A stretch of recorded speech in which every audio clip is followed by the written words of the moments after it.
How strong was he on that day to use that big of a gear to attack? Unfortunately, it didn't work, but he would have won the Tour definitely. He would have just annihilated anybody. He would just put everybody to shame on that day. He was so strong. And even after, Andy kept it quite fair and correct. So look, that's what it is. I try the best to win tomorrow again. So Andy handled it pretty good.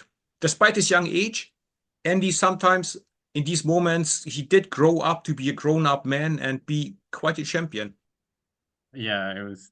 Do you see that as a victory for the team, that Tour de France, following what happened with Contador being stripped, etc.? Yes. Yep. It's just Andy didn't have the chance right in yellow to Paris. They came in December or January, they came to his parents' house and handshake, here's your trophy. So, all the fame, the glory, the picture forever on the Champs-Élysées in yellow, he didn't have that. But I agree with Andy. I might be biased because I love Andy to pieces. I love Andy like a younger brother. So I'm on his side here. He goes, yep, it's my win. I mean, Jens, you spoke about Contador and Schleck. How do you see the parallels between them and Jonas Vingegaard and Tadej Pogacar, and who do you think is going to win this year? It is a little bit the same rivalry. And I just learned yesterday or 2 days ago that them two now holding the record in the Tour de France history of finishing first and second to each other. So it's 2 wins. The first win of Pogacar, it was Primož Roglič second. But apart from that, it is either Tadej winning and Jonas second, or Jonas winning, Tadej second. So 4 years in a row. It's a record in Tour history. I believe this year, I'm a big fan of Pogacar, but this year, Jonas, I believe, has a little bit of an edge over Tadej. Because many times I heard from different people and different sources that if Jonas is healthy and ready, just by pure mass, nobody is able to beat him. The values he has, the heart rate, the power output, how long he can keep that power up, it's unmatched. And he will not crash in a Basque country again. This will not happen again. He's not nothing. going. Yes, there you go. And nothing motivates you more than getting defeated, right? So he will be really ready to take a Tour win number 3 for himself. So he got a strong team. They even made the team a little stronger. They learned about the tactics, how Tadej won. They know how it's going to happen. And if you look back in history, Tadej not often dropped Jonas. More often it was the other way around, that face to face, Jonas was better than Tadej. Tadej needed tactical little miracles to gain time, or time trials, or downhill attacks, or whatever. But if you look back at it, Jonas, healthy and ready.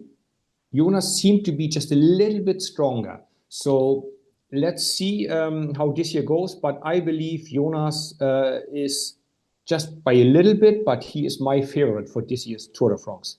No doubt, Pogacar will be at least second or winning. Number 3, probably again Remco, maybe Ben O'Connor, maybe some new kid on the block. We see. I mean, your father yourself, like you said, to 6 children, and 5 of them still at home, like you said. That's also the difference between Vingegaard and Pogacar. Pogacar is not a father. Do you think Tadej has an edge there over Vingegaard, or is that irrelevant? I believe he has. Yes, I believe he has. Each child I had, or my wife had, we had it together. I was breaking, let's say, 1 bike length earlier. 6 kids, that's 6 bike lengths I would break earlier before the corner. So yeah, that makes a difference. A difference as well is Tadej seemed to enjoy the race, the sport, the camaraderie, being out there. And he's not shy doing what seems to be crazy tactics at the start. Jonas seems more professional. This is my job. I got to do it to the best ability I can. He doesn't smile as often as Tadej does. If that is good or not, I don't know. They are definitely different types of riders. And that's also how the team has to treat them and prepare their races. And I believe with Tadej, he goes, hey, I want to attack. Let's do this. And then the people in the car go, yes. In Visma Lease bike, I believe it's different. The car goes, we have this plan. And the rider in the peloton goes, yes. That is also different. Again, I'm not judging. I'm not saying one is better than the other.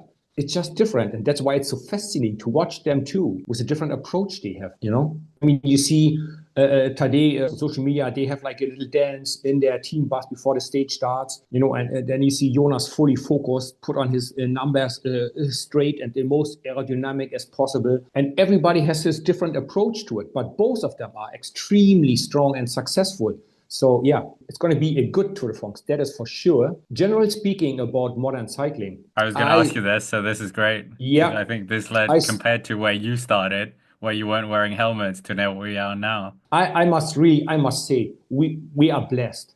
We are lucky. We live in the golden age of cycling. We have superstars like Jonas, Remco, double Olympic champion, Remco Evenepoel. That is not even Eddie Merckx managed that. Well, okay, back then, you know, it was a little different. But anyway, Pogacar.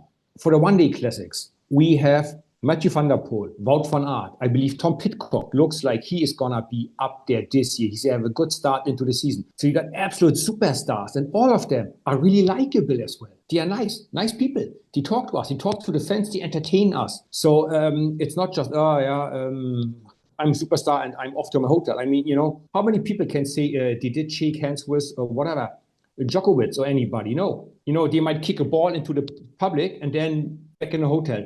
In cycling, we don't have entrance fees. You can just come and basically tap your hero on the shoulder.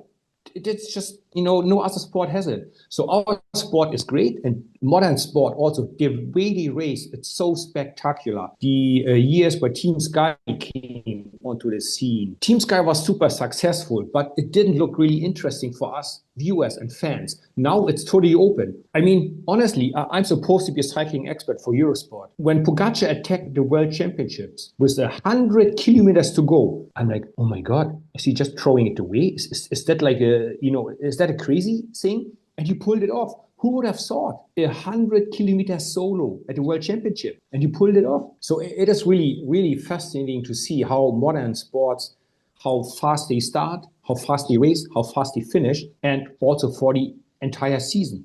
So I'm loving it in the moment. Our sport is really, really good. Denmark is a really good sport with Mats Pedersen,